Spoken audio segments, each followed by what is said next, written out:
حضرت ابو امامہ رضی اللہ تعالیٰ عنہ نبی صلی اللہ علیہ وسلم سے روایت کرتے ہیں، آپ صلی اللہ علیہ وسلم نے فرمایا، اللہ تبارک و تعالی فرماتا ہے، ابن آدم، اگر تو نے صدمے کی ابتدا پر ہی صبر کیا اور ثواب کی امید کی تو میں تیرے لیے جنت سے کم تر ثواب پر راضی نہیں ہوں گا۔ مشکوٰۃ المصابیح حدیث نمبر 1758۔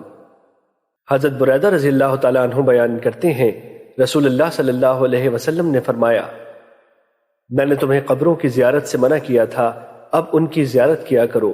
میں نے تمہیں 3 دن سے زائد قربانی کا گوشت رکھنے سے منع کیا تھا، اب جس قدر ضرورت محسوس کرو اسے رکھو۔ میں نے مشکیزے کے علاوہ نبیذ بنانے سے تمہیں منع کیا تھا، تم تمام برتنوں میں نبیذ بنا سکتے ہو لیکن نشہ اور مشروب استعمال نہ کرو۔ مشکوٰۃ المصابیح حدیث نمبر 1762۔ حضرت ابو ہریرہ رضی اللہ تعالیٰ عنہ بیان کرتے ہیں، نبی صلی اللہ علیہ وسلم نے اپنی والدہ کی قبر کی زیارت کی تو آپ خود بھی روئے اور اپنے آس پاس والوں کو بھی رلایا۔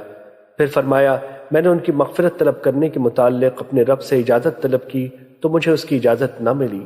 پھر میں نے ان کی قبر کی زیارت کے متعلق اس سے اجازت طلب کی تو مجھے اجازت مل گئی۔ پس تم قبروں کی زیارت کیا کرو کیونکہ وہ موت یاد دلاتی ہے۔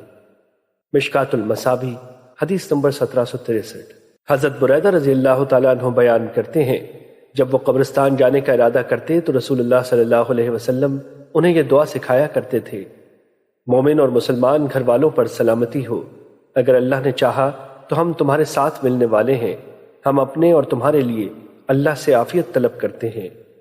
مشکوٰۃ المصابیح حدیث نمبر 1764۔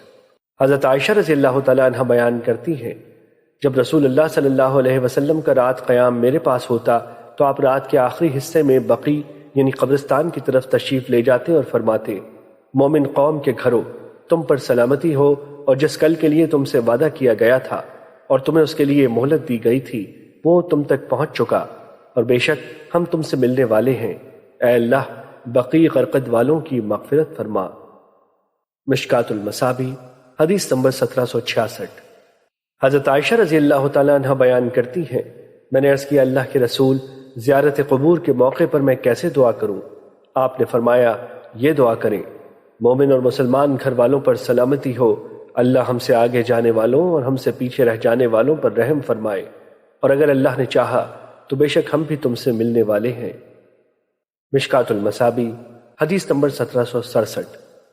حضرت ابو ہریرہ رضی اللہ تعالیٰ عنہ سے روایت ہے کہ رسول اللہ صلی اللہ علیہ وسلم نے کثرت کے ساتھ قبروں کی زیارت کرنے والی عورتوں پر لعنت فرمائی ہے۔ مشکوٰۃ المصابیح حدیث نمبر 1770۔